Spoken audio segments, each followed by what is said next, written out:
Sorry, ഞാൻ സംസാരിച്ചുകൊണ്ടിരുന്നപ്പോൾ ഇങ്ങോട്ട് കയറി വന്ന കുറച്ച് ആൾക്കാരുണ്ട്. അപ്പോൾ എനിക്ക് ഒരു വാക്ക് അവരെക്കുറിച്ച് പറയണം. ഈ സിനിമയുടെ മാർക്കറ്റിംഗ് നമുക്ക് തുടങ്ങാൻ സാധിച്ച ദിവസം മുതൽ എൻ്റെ മനസ്സിലുള്ള കുറച്ച് കാര്യങ്ങളെങ്കിലും നമുക്ക് പുൾ ഓഫ് ചെയ്യാൻ സാധിച്ചതിൻ്റെ പിന്നിലെ പ്രയത്നത്തെക്കുറിച്ച് ഞാൻ പറഞ്ഞു. ഒന്ന് കൃഷ്ണമൂർത്തി, ഗണേഷ്, ഓഫ് കോഴ്സ് എൻ്റെ നിർമ്മാതാക്കൾ.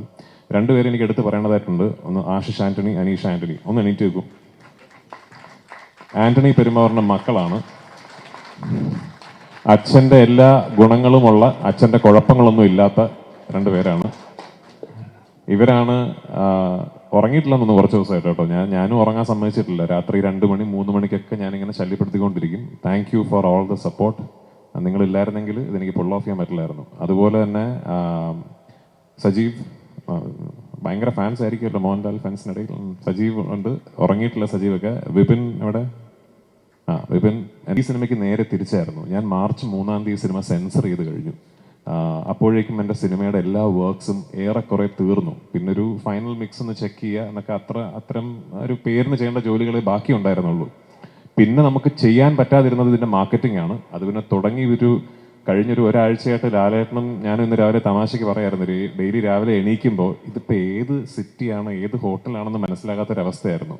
പക്ഷെ അതിന് കൂടെ നിന്നതിന് ഒരുപാട് നന്ദി. Thank you so much.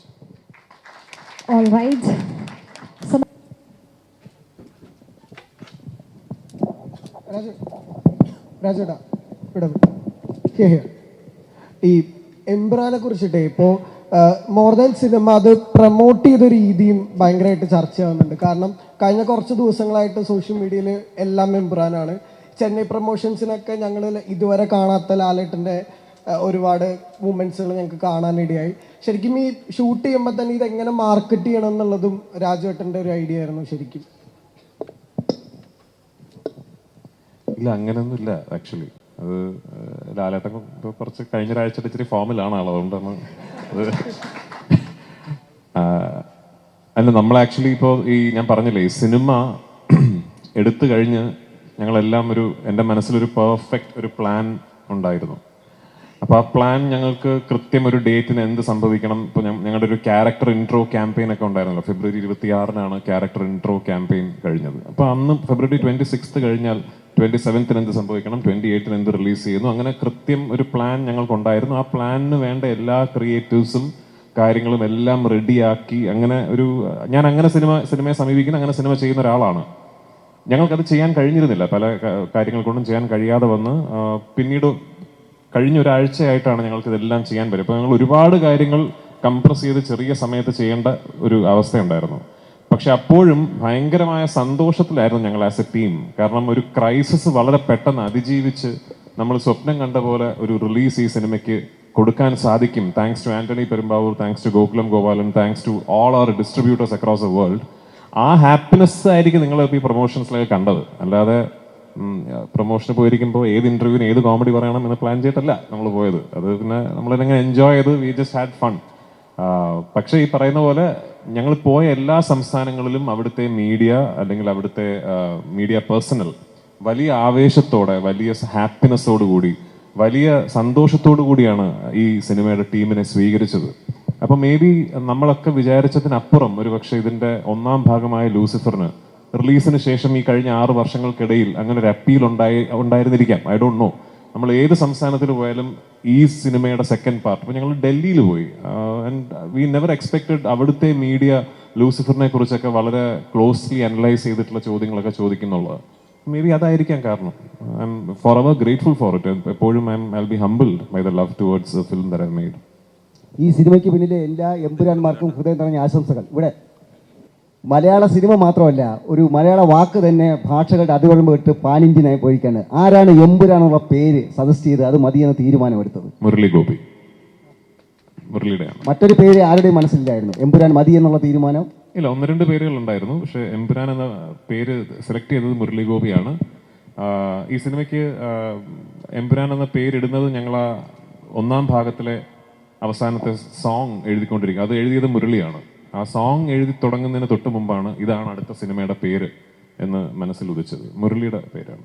Empuraan trailer കണ്ട സാഹചര്യത്തിൽ മലയാള പ്രേക്ഷകർക്ക് എല്ലാവർക്കും രോമാഞ്ചം അന്നു മുതൽ തുടങ്ങിയാണ്. പിന്നീട് ഓരോ ദിവസവും കഴിയാൻ തോറും എക്സൈറ്റ്മെന്റ് ഇങ്ങനെ വന്നുകൊണ്ടേ ഇരിക്കുമായിരുന്നു. അതിങ്ങനെ പല സിറ്റികളിൽ ഇങ്ങനെ തരംഗം നമ്മളെക്കാട്ടിയും നെഞ്ചിലേറ്റുന്നത് ഒരു ഇന്ത്യൻ പ്രേക്ഷകരാണെന്ന് അറിഞ്ഞപ്പം അത് ഭയങ്കര വലിയ സന്തോഷം. നമുക്കുണ്ട് ഒരു KGF, നമുക്കുണ്ട് ഒരു ബാഹുബലി എന്നൊരു ഫീൽ ഉണ്ടല്ലോ.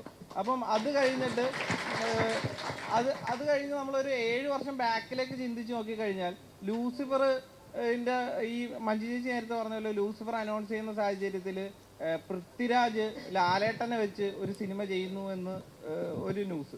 അതൊക്കെ ലൂസിഫർ ഇറങ്ങി, അത് ബ്ലോക്ക് ബസ്റ്റർ ആകും, അറിയാം, പൃഥ്വിക്ക് പരിപാടി അറിയാം എന്നൊരു സാഹചര്യം എല്ലാവർക്കും അറിയുന്നതാണ്. അപ്പം ഇങ്ങനൊന്നും അല്ലല്ലോ അന്ന് ഞാൻ കേട്ടത്. അപ്പം അത് കഴിഞ്ഞ് ഇത് ഫ്രാഞ്ചൈസിയാണ്. ഇപ്പൊ നേരത്തെ ലാലേട്ടൻ പറഞ്ഞ പോലെ ഇതൊക്കെ ഒരു ന്യൂകമർ ഡയറക്ടറിന് എന്ത് ധൈര്യത്തിലാണ് ഈ ഒരു ന്യൂകമർ ഡയറക്ടർ ഇത്രയും 3 സിനിമകളുമായിട്ട് വലിയൊരു സ്വപ്നമായിട്ട് ഇറങ്ങിയത്, അത് മലയാളം എന്നൊരു ഇൻഡസ്ട്രിയിൽ നിന്നിട്ട്. പറയണോ? ആ ന്യൂ കമർ ഡയറക്ടർ 100-ലധികം സിനിമയിൽ അഭിനയിച്ചതിന് ശേഷമാണ് ഒരു സിനിമ സംവിധാനം ചെയ്യാൻ തീരുമാനിച്ചത്. അല്ല, ഞാൻ സിനിമ സംവിധാനം ചെയ്യുന്ന കാര്യത്തിൽ മാത്രമല്ല, ഞാൻ ഒരു പബ്ലിക് സ്ഫിയറിലേക്ക് വന്ന സമയം മുതൽ, എനിക്കൊരു 18 വയസ്സുള്ളപ്പോഴാണല്ലോ ഞാൻ നടനാവുന്നത്, അന്ന് മുതൽ ഞാൻ ചെയ്യുന്ന പല കാര്യങ്ങൾക്കും നിങ്ങളൊക്കെ എന്ത് ധൈര്യത്തിലാണ് ഇവൻ എന്നാണ് ചോദിച്ചോണ്ടിരുന്നത് ആക്ച്വലി. അപ്പൊ അതിങ്ങനെ ഒരു വഴി കൂടെ പോന്നു, അത്രേ ഉള്ളൂ. രാജേട്ടാ, വൈറൽ വീഡിയോയെ പറ്റി സംസാരിക്കുമ്പോൾ ഇപ്പോഴും ഒരു ചിരിയോടുകൂടി പറയുന്നു, ഞാൻ ഇതുവരെ സക്സസിൽ എത്തിയിട്ടില്ല, ഞാൻ കണ്ട ഡ്രീമിലേക്ക് എത്തിയിട്ടില്ല എന്ന് പറയുന്നു. പക്ഷെ ഞങ്ങളെ പോലുള്ള ആൾക്കാർ നോക്കുമ്പോൾ നിങ്ങൾ ഡ്രീമിലാണ് നിൽക്കുന്നത്. അപ്പം ഇതുവരെ എത്തിയിട്ടുള്ള ഈ സക്സസ് മന്ത്രം എന്തായിരിക്കും ഞങ്ങളുമായിട്ട് ഷെയർ ചെയ്യണമെങ്കിൽ? അങ്ങനെ ഒരു മന്ത്രമൊന്നുമില്ല. എനിക്ക് ഭയങ്കരമായിട്ട് ലൈഫിൽ ഒരുപാട് വലിയ ആഗ്രഹങ്ങളുള്ള ആളാണ് ഞാൻ. ഭയങ്കര വലിയ സ്വപ്നങ്ങൾ കാണുന്ന ഒരാളാണ്. അപ്പം ഞാൻ ആ ആഗ്രഹങ്ങൾക്കും സ്വപ്നങ്ങൾക്കും വേണ്ടി ഞാൻ ഭയങ്കരമായിട്ട് ജോലി ചെയ്യുന്ന ഒരാളാണ്. അത് പറയുമ്പോഴും ഭാഗ്യം എന്നൊരു വലിയ ഘടകം അവിടെ ഉണ്ട്. അത് ഞാൻ ഒരിക്കലും നിഷേധിക്കില്ല. അങ്ങനെ ജോലി ചെയ്യാൻ ഒരു മനസ്സുണ്ട് എന്നുള്ളത് കൊണ്ട് മാത്രം എല്ലാവർക്കും ഈ ഒരു അവസരവും ഈ ഒരു അവസ്ഥയും ഉണ്ടായിക്കൊള്ളണം എന്നില്ല. അങ്ങനൊരു ആഗ്രഹത്തിന്റെ പുറത്ത് ഞാൻ എൻ്റെ ഡ്രീംസിനെ പെർസ്യൂ ചെയ്യുമ്പോൾ ശ്രീ ആന്റണി പെരുമ്പാവൂരിനെ പോലെയും ശ്രീ മോഹൻലാലിനെ പോലെയും ഒക്കെ ഇത്രയും ക്ലൗട്ടും ഇൻഫ്ലുവൻസും ഉള്ള ആൾക്കാർ എൻ്റെ സ്വപ്നങ്ങളിൽ എന്നെ വിശ്വസിച്ചു എന്ന് പറയുന്നിടത്താണ് എൻ്റെ വിജയം സംഭവിക്കുന്നത്.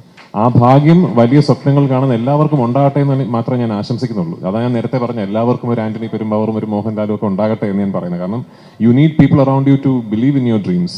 ആൻഡ് മോസ്റ്റ് ഇമ്പോർട്ടൻ്റ്ലി ഞാൻ എപ്പോഴും പറയാൻ മറന്നു പോകുന്നൊരു കാര്യമുണ്ട്. എൻ്റെ വീട്ടിൽ ഭാര്യയും മോളും ഉണ്ട്. മറ്റാരേക്കാളും എൻ്റെ സ്വപ്നങ്ങളിലും എന്നിലും ബിലീവ് ചെയ്യുന്നത് എൻ്റെ വൈഫും എൻ്റെ മോളുമാണ്. എൻ്റെ അമ്മ എന്നെ വളർത്തിയത് ബിലീവ് ഇൻ യുവർ ഡ്രീംസ് എന്ന് പറഞ്ഞാണ്. എൻ്റെ അച്ഛൻ എനിക്ക് പഠിപ്പിച്ചു തന്നത് സ്വപ്നങ്ങൾക്ക് അതിരില്ല എന്നുള്ളതാണ്. അപ്പോൾ അത് may be I M blessed with great childhood. I M blessed with a very happy home. എന്നെ മനസ്സിലാക്കുന്ന ഒരു ഭാര്യയും ഒരു അച്ഛൻ്റെ സ്വപ്നങ്ങളിൽ കൂടെ നിൽക്കണമെന്ന് വിശ്വസിക്കുന്ന ഒരു മോളും ആ സ്വപ്നങ്ങളിൽ പങ്കുചേരണമെന്ന് വിശ്വസിക്കുന്ന സുഹൃത്തുക്കളും കൊളീഗ്സും ഒക്കെ ഉള്ള ഒരു മഹാഭാഗ്യവാനാണ് ഞാൻ. ആ ഭാഗ്യം എല്ലാവർക്കും ഉണ്ടാകട്ടെ എന്ന് ആശംസിക്കുന്നു.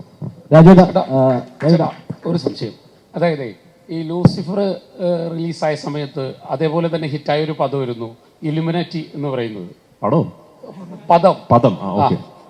അപ്പോ ഈ ഇലുമിനാറ്റി അതിനൊക്കെ മുമ്പേ വളരെ ഹിറ്റാണ് ആക്ച്വലി. പക്ഷേ ലൂസിഫറിലാണ് ഇത്തിരിയുടെ ഹിറ്റ് ആവുന്നത്. പക്ഷെ പ്രത്യക്ഷമായിട്ട് അതിലൊന്നും പറയുന്നുമില്ല, പരോക്ഷമായിട്ട് പലതും കാണിക്കുന്നുണ്ട്. റോസ്റ്റൽ ഫാമിലിയും ഒപ്പം തന്നെ ആ നമ്പറും എല്ലാം. ഈ എംപുരാനിൽ അങ്ങനെ ഉണ്ടാവുമോ? പ്രത്യക്ഷമായിട്ട് പറഞ്ഞാൽ പിന്നെ അത് എങ്ങനെ ഇലുമിനാറ്റി ആകും? നിങ്ങൾ ഇലുമിനാറ്റിക്കാരെ കുറിച്ച് കുറച്ചുകൂടെ മനസ്സിലാക്കിയിട്ട് സംസാരിക്കും. രാജേട്ടാ, ആദ്യമായിട്ടായിരിക്കും ഒരു മലയാള സിനിമ ഐമാക്സ് ഫോമാറ്റിൽ നമുക്ക് കാണാൻ പറ്റുന്നത്. സോ ഇത് നേരത്തെ പ്ലാനിലുണ്ടായിരുന്നോ? എന്തായിരുന്നു അതിനുള്ളൊരു? ആക്ച്വലി നല്ല ചോദ്യം. Thank you for the question. ഇല്ല, നേരത്തെ പ്ലാൻ ഇല്ലായിരുന്നു. ഞാനത് ഷൂട്ട് ചെയ്തിരിക്കുന്ന അനമോർഫിക് ഫോമാറ്റിലാണ്. Anamorphic is not your ideal format of capture for IMAX mastering. ഐമാക്സിലായിരുന്നുവെങ്കിൽ I should have shot it either with full form. ഞാൻ ക്ലാസ് എടുക്കുന്നതായിട്ട്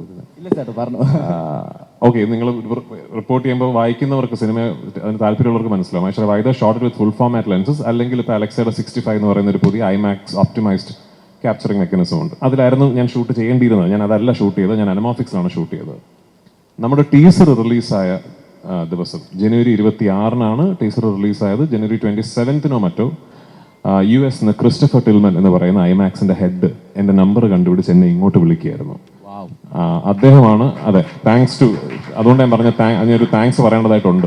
അപ്പോൾ ക്രിസ്റ്റഫർ ടിൽമൻ ക്രിസ് ആണ് എന്നെ ഇങ്ങോട്ട് വിളിച്ച് we just saw your films footage and we truly believe that this needs to be showcased on IMAX across the world എന്ന് ഇങ്ങോട്ട് പറയുകയും ക്രിസിന്റെ താല്പര്യപ്രകാരമാണ് ഈ സിനിമ നമ്മൾ ഐമാക്സിലേക്ക് മാസ്റ്റർ ചെയ്ത് ഐമാക്സിൽ കാണിക്കുന്നത്.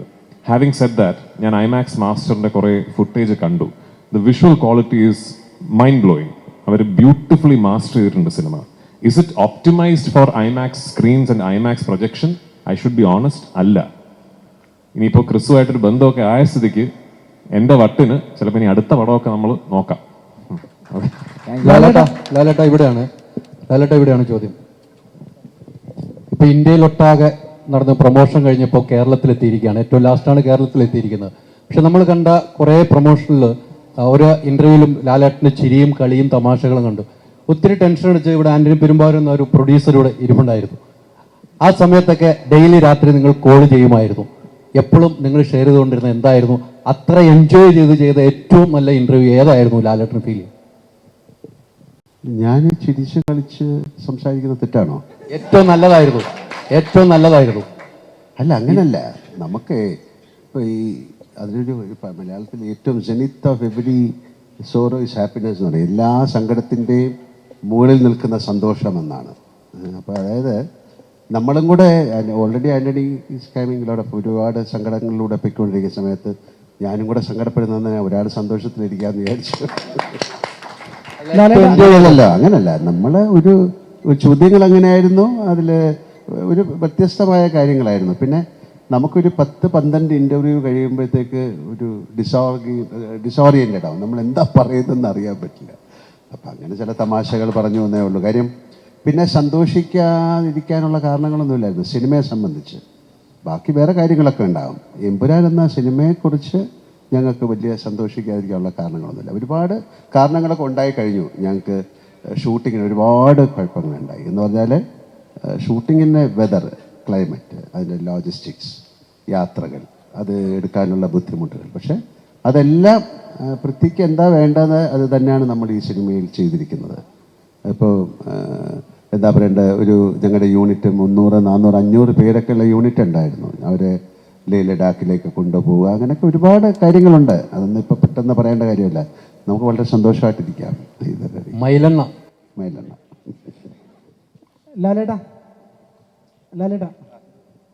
ലാലേട്ടനോടൊരു ചോദ്യം ചോദിക്കാൻ ഞാൻ ആളല്ല. കാരണം ഇപ്പോൾ അപ്പൊ പിന്നെ ചോദിക്കാതിരിക്കും നല്ലതല്ലേ? അല്ല ഞാൻ പറയാൻ വന്നതെന്ന് വെച്ച് കഴിഞ്ഞാൽ ഒരു നന്ദിയാണ് സത്യം പറഞ്ഞ. എന്താണ്? അതായത് ലാലേട്ടനെ എപ്പോൾ കണ്ടാലും, ഞാൻ ആദ്യമായിട്ടാണ് കാണുന്നത് ലാലേട്ടനെ, ആദ്യമായിട്ടാണ് ലാലേട്ടനോട് ചോദ്യം ചോദിക്കുന്നത്. അതുകൊണ്ട് പറഞ്ഞതാണ്. ലാലേട്ടനോട് പറയാനുള്ളത് ഒരു നന്ദി മാത്രമാണ്. ഈ മലയാളക്കരയിൽ വന്ന് പിറന്നതിന്, മലയാള സിനിമയിൽ അഭിനയിക്കാൻ തീരുമാനിച്ചതിന്, അതോടൊപ്പം തന്നെ ഞങ്ങളുടെ ദുഃഖത്തിലും സന്തോഷത്തിലും രോമാഞ്ചത്തിലും ഒക്കെ സിനിമകളിലൂടെ ഒപ്പം നിന്നതിന് നന്ദി മാത്രമുള്ളൂ ലാലേട്ടാ പറയാൻ. ഞാൻ ആദ്യമേ നന്ദി പറഞ്ഞുകൊണ്ടല്ലേ എൻ്റെ വർത്തമാനം തന്നെ തുടങ്ങിയത്. നിങ്ങളോട് നന്ദി പറഞ്ഞിട്ടാണ്. കാര്യം നിങ്ങൾ തന്നെയാണ്, ഈ നന്ദി തന്നെയാണ് ഞാൻ മോഹൻലാൽ എന്ന ഈ നടനെ 47 വർഷമായിട്ട് നിർത്തിയിരിക്കുന്നത്. വളരെയധികം നന്ദി. താങ്ക് യു ലാലേട്ടാ. എനിക്ക് രാജുവേട്ടനോട് ഒരു ചോദ്യം ചോദിക്കാനുണ്ട്. രാജുവേട്ടനോട് ചോദ്യം ഉണ്ടല്ലേ?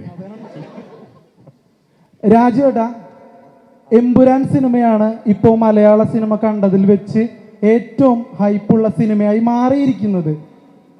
പൃഥ്വിരാജ് സുകുമാരൻ എന്ന ഡയറക്ടർ ഒരു ഫംഗ്ഷനിലും പോയി ഇതൊരു വലിയ സിനിമയാണെന്ന് പറഞ്ഞിട്ടില്ല. ചെറിയ സിനിമയാണെന്നാണ് ഇപ്പോൾ കൂടി പറഞ്ഞത്. എന്നിട്ടും ഈ സിനിമ വളരെ വലിയൊരു ഹൈപ്പ് നേടിയത് മലയാളികൾ ഓരോരുത്തരും അവരുടെ കുടുംബത്തിൽ ഒരു കാര്യം വിജയിക്കണം എന്നുള്ള രീതിയിലാണ് ഈ സിനിമയെ നോക്കി കാണുന്നത്. അപ്പോൾ ഈ ഹൈപ്പ് റിയലാണ്. കഴിഞ്ഞ ദിവസം തിയേറ്റർ ഉടമകൾ പ്രസ് മീറ്റിൽ പറയുന്നത് കേട്ടു, അവരുടെ കടങ്ങളടക്കം ഈ സിനിമ മാറ്റും എന്നൊരു കോൺഫിഡൻസ് ഉണ്ടെന്ന്. അപ്പോൾ ചോദ്യം ഇതാണ്, പൃഥ്വിരാജ് സുകുമാരൻ എന്ന ഡയറക്ടർക്ക് ഈ ഹൈപ്പ് നോക്കി കാണുമ്പോൾ ഹാപ്പിയാണോ അതോ പേടിയുണ്ടോ? എനിക്ക് വലിയ സന്തോഷമുണ്ട്. ഈ ഹൈപ്പ് എന്ന് പറയുന്നത് എല്ലാവരുടെയും പ്രതീക്ഷയാണല്ലോ. അപ്പോൾ ഞാൻ ചെയ്യുന്നൊരു സിനിമയുടെ മുകളിൽ അത്രയും പ്രതീക്ഷയുണ്ടെന്നും അത്രയും ആൻറ്റിസിപ്പേഷൻ ഉണ്ട് എന്നുള്ളതിൽ വലിയ സന്തോഷം എനിക്കുണ്ട്. ഞാനൊരു 2-3 വർഷങ്ങൾക്ക് മുമ്പ് ഈ സിനിമയെക്കുറിച്ച് സ്വപ്നം കണ്ട് ഈ സിനിമയുടെ ഒരു രൂപം ഞാൻ എൻ്റെ മനസ്സിൽ പൂർണ്ണമാക്കിയപ്പോൾ അന്ന് ഈ സിനിമ ഫീസിബിൾ ആകില്ല എന്നാണ് എല്ലാവരും കരുതിയിരുന്നത്. ഇന്ന് ഇന്നിപ്പോൾ ഈ പ്രസ് മീറ്റിൽ ഇരിക്കുമ്പോൾ പെട്ടെന്ന് ചുറ്റിനും സംസാരം തുടങ്ങി, ഇത് ചിലപ്പോൾ ഫീസിബിൾ ആവും കേട്ടോ, കാരണം റിലീസിന് മുമ്പ് തന്നെ ഇപ്പോൾ ഇവർ ഇത്രയും റിക്കവറി നടന്ന സ്ഥിതിക്ക് ഇത് ചിലപ്പോൾ ഫീസിബിൾ ആയേക്കാം എന്നിപ്പോൾ ഒരു സംസാരം തുടങ്ങി. ഇപ്പം നിങ്ങളൊരു കാര്യം മനസ്സിലാക്കണം, ഇന്നിപ്പോൾ നമ്മൾ ഈ പറയുന്ന 80 കോടി രൂപയുടെ അഡ്വാൻസ് ടിക്കറ്റ് സെയിൽസ് ഒക്കെ പറയുന്നത് നമുക്കൊരിക്കലും സ്വപ്നം പോലും കാണാൻ സാധിക്കാത്തതായിരുന്നു. ഇന്നിപ്പോൾ അതിന്റെ പശ്ചാത്തലത്തിൽ ഈ സിനിമ ഫീസിബിൾ ആയേക്കാമെന്ന് പറയുന്ന പോലെ അല്ല 2-3 വർഷങ്ങൾക്ക് മുമ്പ് ഈ സിനിമ സ്വപ്നം കാണുന്നത്. അന്ന് ശ്രീ ആന്റണി പെരുമ്പാവൂർ എന്ന് പറയുന്ന നിർമ്മാതാവ് ഒരു എക്സൽ ഷീറ്റ് എടുത്ത് വെച്ചിട്ട് ഒരു കാൽക്കുലേഷൻ നടത്തിയിരുന്നെങ്കിൽ ഈ സിനിമ ചെയ്യാൻ പറ്റില്ല. അന്ന് എന്നോട് അല്ല ഇത് എങ്ങനെയാണ് നമ്മൾ ഇങ്ങനൊരു സിനിമ മലയാളത്തിൽ നിന്നുകൊണ്ട് ചെയ്താൽ ഇത് എങ്ങനെ ഇത് നമുക്കൊരു ബിസിനസ് ഫീസിബിലിറ്റി എങ്ങനെയാണെന്ന് ചോദിച്ചാൽ എനിക്കതിനൊരു ഉത്തരമില്ല. എനിക്ക് ആകെ ഉണ്ടായിരുന്നൊരു ഉത്തരം, ഇതൊരു വലിയ സ്വപ്നമാണ്, ഈ സ്വപ്നം നമ്മൾ വിചാരിക്കുന്ന പോലൊരു സ്ഥലത്ത് കൊണ്ടെത്തിച്ചാൽ ഇത് എല്ലാ മലയാള സിനിമ സ്നേഹികളുടെയും ഒരു കളക്റ്റീവ് സ്വപ്നമായി മാറിയേക്കാം എന്ന് മാത്രമേ അന്ന് എനിക്ക് പറയാൻ സാധിച്ചുള്ളൂ. അത് വിശ്വസിച്ചതിന്, അന്ന് എന്നോടൊപ്പം നിന്നതിന്, മുരളിയുടെയും എൻ്റെയും വിഷനോടൊപ്പം നിന്നതിന് ശ്രീ ആന്റണി പെരുമ്പാവൂരിനോടും ശ്രീ മോഹൻലാലിനോടും ഞാൻ മാത്രമല്ല ഇന്ന് നമ്മൾ എല്ലാവരും കടപ്പെട്ടിരിക്കുകയാണ്. കാരണം അവരന്ന് അങ്ങനെ എൻ്റെ ഒപ്പം നിന്നില്ലെങ്കിൽ നമ്മൾ ഇന്ന് ഇതിനെക്കുറിച്ച് ഈ ആഘോഷം നമ്മൾ നടത്തുമോ? ഇത്ര വലിയൊരു ഇത് നമുക്ക് ഒരിക്കലും ഈ ഒരു ഓപ്പർച്യൂണിറ്റി കിട്ടില്ലായിരുന്നല്ലോ. അപ്പോൾ എനിക്കൊന്ന് മാത്രമേ പറയാനുള്ളൂ, ഇതൊരു മേ ബി ഒരു ലെസണാണ്, മേ ബി ഇതിലൊരു പാഠമുണ്ട്. സ്വപ്നം കാണുമ്പോൾ അതിൽ വിശ്വസിച്ച്, ആ സ്വപ്നത്തിൽ വിശ്വസിച്ച് കൂടെ നിൽക്കാൻ ആൾക്കാരുണ്ടെങ്കിൽ ചിലപ്പോൾ എന്നേക്കാൾ വലിയ വലിയ അത്ഭുതങ്ങൾ പുൾ ഓഫ് ചെയ്യാൻ കഴിവുള്ള കാലിബറുള്ള ഫിൽം മേക്കേഴ്സ് നമ്മുടെ ഇൻഡസ്ട്രിയിൽ തന്നെ ഉണ്ട്. അപ്പോൾ അവർക്കൊക്കെ അവസരം കിട്ടട്ടെ എന്നാണ് എനിക്ക്. റിലീസിന് ശേഷം ഞാൻ പറയാം, എനിക്ക് നല്ല ഓർമ്മയുണ്ട്, ഞാൻ ഈ സിനിമയുടെ ഒരു പ്രോജക്റ്റ് കൺസെപ്ഷൻ സ്റ്റേജിൽ ഒരു മേജർ OTT സ്ട്രീമിംഗ് പ്ലാറ്റ്ഫോം ഒരു സൂം കോളിൽ എന്നോടൊരു നറേഷൻ ചോദിച്ചു, അവർ ഈ സിനിമയിലേക്ക് ഇൻവെസ്റ്റ് ചെയ്യാൻ വേണ്ടി. അപ്പം ഞാൻ ഈ സൂം കോളിൽ ഒരു നറേഷൻ പറഞ്ഞുകൊണ്ടിരിക്കുമ്പോൾ ഒരു പെർട്ടിക്കുലർ ഫസ്റ്റ് ഹാഫിലെ പടം തുടങ്ങി ഒരു മണിക്കൂർ കഴിയുമ്പോൾ വരുന്ന ഒരു സീൻ എത്തി. ഞാൻ ആ സീൻ നറേറ്റ് ചെയ്തുകൊണ്ടിരുന്നപ്പോൾ അദ്ദേഹം എന്നോട് സോറി ബട്ട് നിങ്ങൾ എന്താണ് ഈ പറയുന്നത് എന്ന് ചോദിച്ചു. അപ്പം ഞാൻ പറഞ്ഞാൽ ഇത് എങ്ങനെ ഷൂട്ട്, എങ്ങനെയാണ് ഇത് പുൾ ഓഫ് ചെയ്യാൻ നിങ്ങൾ ഉദ്ദേശിക്കുന്നത്, എങ്ങനെ എടുക്കാം എന്നാണ് നിങ്ങൾ ഈ പറയുന്നത്. ഞാൻ പറഞ്ഞാൽ അത് എൻ്റെ മനസ്സിലൊരു രീതി, ഒരു മെത്തേഡ് ഉണ്ട്, അത് എടുക്കാൻ പറ്റും. പറഞ്ഞു ഇത് നടക്കുന്ന കാര്യമല്ല, ഇത് ഒരിക്കലും ചിന്തിക്കാൻ പറ്റാത്ത കാര്യമാണ് എന്നോട് പറഞ്ഞു. അദ്ദേഹം ഇന്നും അതേ സ്ട്രീമിംഗ് സർവീസിൽ ജോലി ചെയ്യുന്നുണ്ട്. So if you are listening, ഞാൻ ആ സീൻ ഷൂട്ട് ചെയ്ത് കേട്ടോ. അപ്പോൾ അതാണൊരു സ്വപ്നത്തിൽ ബിലീവ് ചെയ്യുന്നതും ബിലീവ് ചെയ്യാതിരിക്കുന്നതും തമ്മിലുള്ള വ്യത്യാസം. ഇതെടുക്കാൻ പറ്റില്ലല്ലോ എന്ന് ഒരിക്കൽ പോലും ഒരു സീനിൽ പോലും ആന്റണി പെരുമ്പാവൂർ പറഞ്ഞിട്ടില്ല. ആന്റണി ചേട്ടാ We'll be moving to last 3 questions. ഒരു 3 questions കൂടെ നമുക്ക് എടുക്കാം. ആന്റണി ചേട്ടാ, ഇപ്പോൾ ഇന്നത്തെ കാലത്ത് മാർക്കറ്റിംഗ് എന്നുള്ളൊരു പേര് കൂടുതലായിട്ട് കേൾക്കുന്നുണ്ട്. കാരണം ഇൻസ്റ്റഗ്രാം ഉണ്ട്, ഫേസ്ബുക്ക് ഉണ്ട്, വാട്സപ്പ് ഉണ്ട്. പക്ഷെ ഇതൊന്നും വരാത്തൊരു കാലത്ത് മോഹൻലാൽ സാറിൻ്റെ ഇൻസ്റ്റഗ്രാമും ഫേസ്ബുക്കും വാട്സപ്പും ഒക്കെ ആന്റണി ചേട്ടനായിരുന്നു. ഇത്രയും മനോഹരമായിട്ട് ആ ഒരു നടനെ മാർക്കറ്റ് ചെയ്തതുകൊണ്ട് മാത്രമാണ് എമ്പുരാൻ സംഭവിക്കുന്നതെന്ന് എനിക്ക് തോന്നിയിട്ടുണ്ട്. അപ്പോൾ എന്തുകൊണ്ടാണ് വന്ന ആ ഒരു സാഹചര്യത്തിൽ ഈ ഒരു രീതിക്ക് തന്നെ മോഹൻലാൽ സാറിനെ മാർക്കറ്റ് ചെയ്യണം എന്ന് തോന്നിയത്? ആ തോട്ട് എവിടെ നിന്നാണ് വന്നത്? അല്ല, നമ്മൾ സിനിമ കണ്ട് തുടങ്ങുന്ന കാലം മുതൽ മോഹൻലാൽ സാറിൻ്റെ സിനിമകൾ പ്രേക്ഷകരായിട്ടിത് കണ്ട് കൊതിച്ച് വന്ന ഒരാളാണ്. അപ്പോൾ ദൈവാനുഗ്രഹത്താൽ ആദ്യമായിട്ട് നിങ്ങൾ പറഞ്ഞ പോലെ ഈ മാർക്കറ്റിൽ നമ്മൾ ഇന്നത്തെ കാലഘട്ടമല്ലല്ലോ, 25-26 വർഷം മുൻപ് നരസിംഹം എന്ന് പറയുന്ന ഒരു സിനിമ നിർമ്മിച്ചിട്ടാണ് ഞാൻ സിനിമ നിർമ്മിക്കുന്നത്. അപ്പോൾ അതിൻ്റെ കാലങ്ങളെല്ലാം കഴിഞ്ഞു. പക്ഷെ അതിനേക്കാൾ വലിയ ഞങ്ങളെല്ലാവരും പറഞ്ഞുകൊണ്ടിരിക്കുന്ന ഒരു കാര്യമാണ്, അന്ന് മുതലുള്ള ആ ഒരു സക്സസ്സിൽ നിന്ന് നമ്മൾ വളർന്ന് നമ്മൾ ചിന്തകളൊക്കെ മാറിക്കഴിഞ്ഞപ്പോൾ മോഹൻലാൽ സാർ എന്ന് പറയുന്ന ഒരാളെ എങ്ങനെ ഉപയോഗിക്കണം, ഏത് തലത്തിൽ കൊണ്ടുപോകാൻ പറ്റുമെന്ന് അറിയാവുന്ന ഒരാളുടെ കൂടെ എനിക്ക് യാത്ര ചെയ്യാൻ പറ്റി എന്ന് പറയുന്നതാണ് ലാൽ സാർ പറഞ്ഞതുപോലെ രാജു എന്ന് പറയുന്ന ഒരു സൗഹൃദത്തിൽ നിന്ന് എനിക്കതിന് സാധിച്ചു. അപ്പോൾ അതൊരു മാർക്കറ്റിംഗ് എന്ന് പറയുന്നത് ഞാൻ പറയുന്നില്ല, ഒരു സ്വപ്നം.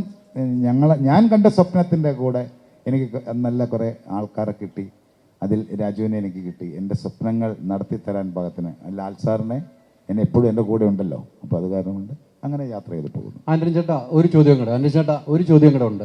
ഇപ്പം നിലവിൽ ഈ സിനിമ ആന്റണി ചേട്ടൻ്റെ സ്വപ്നം സഫലമാക്കാൻ ഗോപാലൻ ചേട്ടൻ വരുന്നു, തമ്പുരാക്കന്മാരെ പോലെ തമ്പുരാനെ പോലെ എമ്പുരാനെ സ്വീകരിച്ചു. പക്ഷെ ഇപ്പോഴും ലൈക്ക എന്നൊരു പ്രൊഡക്ഷൻ ഇതിലുണ്ടോ? ഇപ്പം നമ്മൾ കാണുന്ന ഇവിടെ ലൈക്കയുടെ പോസ്റ്റിൽ വരുന്നു, ഇങ്ങനെയൊക്കെ ലൈക്ക ഇപ്പോഴും നമ്മുടെ കൂടെ ഉണ്ടോ? എന്താണ് ഒന്ന് പറയാൻ പറ്റുമോ? അല്ല, നമ്മൾ ഈ സിനിമ ഇവിടെ വർത്തമാനം പറഞ്ഞുകൊണ്ടിരുന്നപ്പോൾ തന്നെ സംസാരിച്ചതാണ്. ഞാൻ ഈ സിനിമ നിർമ്മിക്കാൻ വേണ്ടി ആശീർവാദ് സിനിമാസ് എന്ന് പറയുന്ന ബാനറാണ് മുൻപ് ലൂസിഫർ എന്ന് പറഞ്ഞ സിനിമ എടുത്തത്.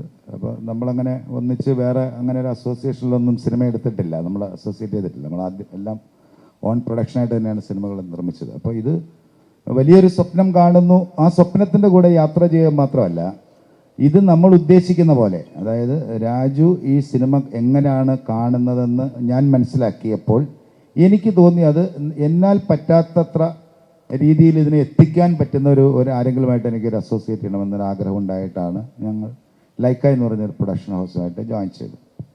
അപ്പോൾ അതിലങ്ങനെ ഞങ്ങൾ കണ്ടിന്യൂ ചെയ്ത് വന്നുകൊണ്ടിരുന്നു. പിന്നെ സിനിമ നിർമ്മിക്കുന്ന സമയത്തുണ്ടാകാവുന്ന ചില എന്താ പറയുക, ഒരു യാത്രയിലൊക്കെ എല്ലാ സ്ഥലത്തും ഉള്ളതാണല്ലോ. അപ്പം ഇടയിൽ വെച്ചിട്ട് ആ ചർച്ചകൾ ഒരു നന്നായി വന്നില്ല. അപ്പോൾ ഇപ്പം നിലവിൽ ഇതിനകത്ത് 2 പ്രൊഡ്യൂസേഴ്സാണ് ഇപ്പോൾ ഈ സിനിമയുടെ പിന്നിലുള്ളത്. അത് ഒന്ന് ആശീർവാദ് സിനിമാസും അതുപോലെ തന്നെ ഗോപാലൻ സാർ, ഗോകുലം ഗോപാലൻ സാറുമാണ് ഇപ്പോൾ നിലവിൽ ഈ സിനിമയിലുള്ളത്. ലാസ്റ്റ് വൺ ക്വസ്റ്റ്യൻ, അവസാനത്തെ ചോദ്യമാണ്. Last question. 24 hours എന്താ ഫ്രാൻസിൽ ഷൂട്ട് ചെയ്യണം, റഷ്യയിൽ ഷൂട്ട് ചെയ്യണം എന്ന് പറയാൻ നേരത്ത് ക്രെഡിറ്റ് കാർഡും കൊടുത്ത് ഇല്ലെങ്കിൽ 24 hours തന്നെ വിസ എടുത്ത് അങ്ങോട്ട് പറഞ്ഞു വിടാനും പിന്നീട് ക്രെഡിറ്റ് കാർഡ് കൊടുക്കാനും ഒക്കെ അത്രയും ഒരു കോൺഫിഡൻസ് ഉണ്ടല്ലോ, പൃഥ്വിയോട് ഉള്ള ഒരു കോൺഫിഡൻസ് ഉണ്ടല്ലോ. അത് എന്തുകൊണ്ടാണ് ആ ഒരു കോൺഫിഡൻസ് തോന്നാൻ? ഇപ്പൊ നേരത്തെ പറഞ്ഞ പോലെ അത് എന്തുകൊണ്ടെന്ന് ഈ സിനിമ പോയി കണ്ടാൽ മനസ്സിലാവും. അല്ല ഇത് പിന്നെ വേറെ കാര്യമുണ്ട്, ഈ സിനിമ എടുത്ത് സക്സസ്ഫുൾ ആക്കിയാലേ അടുത്ത സിനിമ എടുക്കാൻ കൂട്ടും. അതെ, ക്രെഡിറ്റ് കാർഡൊക്കെ കൊടുക്കാന്ന് പറഞ്ഞു കഴിഞ്ഞാൽ അത് ഇങ്ങോട്ടും തരാറുണ്ട്. അത് കാരണം ഇവിടെ കൊടുത്തു വിടുന്നു. അവിടെ ഞാൻ കൊടുക്കണമെന്നില്ല, പുള്ളിയുടെ തന്നെ സ്വന്തം കാർഡ് എടുത്താലും ചെലവ് ചെയ്തോളൂ. ഞങ്ങൾക്ക് ഒരു ഫംഗ്ഷനും കൂടെ പോകാനുണ്ട്. ഒരു ഡ്രോൺ ഷോ ആണ് അത്. It's connected with drugs, no to drugs എന്ന് പറയുന്നത്. അപ്പം നമ്മൾ അവിടെ എത്തേണ്ട ഒരു സമയം അതിക്രമിച്ചു. നിങ്ങളുടെയൊക്കെ സന്തോഷത്തോട് yes, thank you so much. Lalettan പറഞ്ഞതുപോലെ മറ്റൊരു ഷോക്ക് അവർക്ക് പോകേണ്ടതുണ്ട്. So we are winding up. വളരെ അത്യാവശ്യമായ ചോദ്യമാണ്. ഒറ്റ ചോദ്യം, ഭയങ്കര അത്യാവശ്യമാണ്. ഒറ്റ ചോദ്യം. പണ്ട് പറഞ്ഞിട്ടുണ്ട് എമ്പുരാൻ എന്റെ പിള്ളേരുണ്ടടാ എന്ന്. ലൂസിഫർ കാണാത്ത ആളുകൾക്ക് എമ്പുരാൻ കാണാൻ സാധിക്കുമോ? ലൂസിഫറിന്റെ ഒരു കണ്ടിന്യൂറ്റി ആണോ? എങ്ങനെയാണ് ലൂസിഫർ കാണാത്ത ആളുകളോട് എന്താണ് രാജു പറയാനുള്ളത്? ഞാനത് ആക്ച്വലി പല പ്രാവശ്യം പല മാധ്യമങ്ങളിലും ഞാൻ അഭിപ്രായപ്പെട്ടിട്ടുള്ളതാണ്. ഈ ഫ്രാഞ്ചൈസിന്റെ ആദ്യ 2 ഭാഗങ്ങൾ രൂപകൽപ്പന ചെയ്തിരിക്കുന്നത് ഇത് രണ്ടും സ്റ്റാൻഡ് അലോൺ സിനിമകളായും ഒരു കംപ്ലീഷൻ ഫീൽ ചെയ്യണം എന്ന രീതിയിൽ തന്നെയാണ്. ഇപ്പൊ നിങ്ങൾ ലൂസിഫർ എന്ന ആദ്യ ഭാഗം കണ്ടിട്ട് ഇതിന്റെ ഒരു സീക്വൽ സംഭവിച്ചില്ലായിരുന്നുവെങ്കിൽ, അല്ലെങ്കിൽ ഒരു 2ാം ഭാഗം സംഭവിച്ചില്ലായിരുന്നുവെങ്കിൽ, അതൊരു സ്റ്റാൻഡ് അലോൺ സിനിമയായിട്ട് ഒരു കംപ്ലീറ്റ് എക്സ്പീരിയൻസ് ആണെന്നാണ് എൻ്റെ വിശ്വാസം. ഈ 2ാം ഭാഗത്തിലേക്ക് വരുമ്പോൾ ആദ്യ ഭാഗം കണ്ടിട്ടില്ലാത്തവർക്ക് ഇതിലൊരു കഥ മനസ്സിലാവുകയോ അല്ലെങ്കിൽ പ്ലോട്ട് മനസ്സിലാവുകയോ ഉണ്ടാകില്ല എന്നാണ് ഞാൻ കരുതുന്നത്. ഒരു സ്റ്റാൻഡ് അലോൺ സിനിമയായിട്ട് തീർച്ചയായിട്ടും ഇതൊരു ഫുള്ളി കോംപ്രിഹെൻസിബിൾ ഒരു സിനിമയാണെന്നാണ് എൻ്റെ നിഗമനം. ഓഫ്കോഴ്സ് തിയേറ്ററിൽ സിനിമ കാണുമ്പോൾ ചില ഡയലോഗുകൾ വരുമ്പോൾ ഈ ഡയലോഗിന് എന്തിനാണ് കൈയടിക്കുന്നതെന്നൊക്കെ ആദ്യത്തെ ഭാഗം കാണാത്തവർ ചിലപ്പോൾ ചിന്തിച്ചേക്കാം. അതൊരു റീകോൾ വാല്യൂ, ത്രോ ബാക്ക് എന്നുള്ളതേ ഉള്ളൂ. എന്താണ് ഈ ചോദ്യം കഴിഞ്ഞിട്ട് ഞാൻ പോകട്ടെ? ഉറപ്പായിട്ടും. അല്ലടാ, പണ്ട് പറഞ്ഞത് എനിക്ക് എൻ്റെ പിള്ളേരുണ്ടടാ എന്ന് പറഞ്ഞിട്ടായിരുന്നു. ഇന്നിപ്പോൾ കഴിഞ്ഞ ഒരാഴ്ചയായിട്ട് നോക്കിക്കഴിഞ്ഞാൽ ആ പിള്ളേരാണ് ഫുൾ പവർ ആയിട്ട് ഇറങ്ങിയിരിക്കുന്നത്.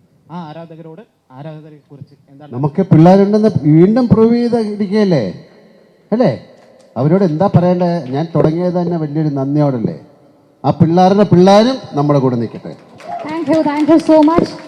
അവസാനമായിട്ട് നമുക്കൊരു ഗ്രൂപ്പ് പിക്ചർ എടുത്ത് വൈൻഡ് അപ്പ് ചെയ്യാം. So requesting everyone to kindly come close together. അതോടൊപ്പം സ്റ്റേജിലേക്ക് ഈ ഒരു മൊമെന്റിൽ കൃഷ്ണമൂർത്തി സാറിനെ കൂടെ സ്വാഗതം ചെയ്യുകയാണ്. തുടക്കം മുതൽ എല്ലാവരും മെൻഷൻ ചെയ്തതാണ് അദ്ദേഹത്തിന്റെ ഒരു hard work.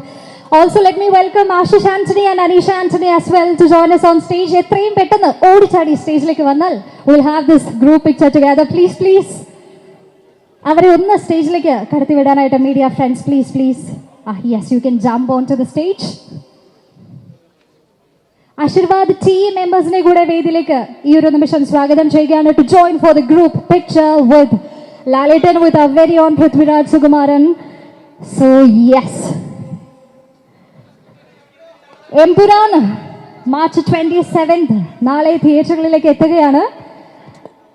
We have Sri Sujit sir as well joining us on stage. So മണിക്കൂറുകൾ മാത്രം അവശേഷിക്കുന്ന ഈ ഒരു നിമിഷത്തിൽ എമ്പുരാന്റെ കാസ്റ്റ് ആൻഡ് ക്രൂ നമുക്ക് മുന്നിലേക്ക് എത്തി നമ്മളോട് സംസാരിച്ചതാണ്. Now that's a group picture of everybody here on stage. So thank you so much. Thanking Laletan, Rajuvetan, Tovino, Anthony. So yes, woohoo! Thank you so much. A big round of applause everybody to that spirit. So thank you so much. നമുക്ക് എല്ലാവർക്കും തിയേറ്ററുകളിൽ തന്നെ എമ്പുരാൻ കണ്ട് enjoy ചെയ്യാം. ലാലേട്ടനായി Abram ഖുറേഷിക്കായി ആർപ്പ് വിളിക്കാം. Let's wait for Empuraan to hit on theatres tomorrow everybody on 27th March 2025.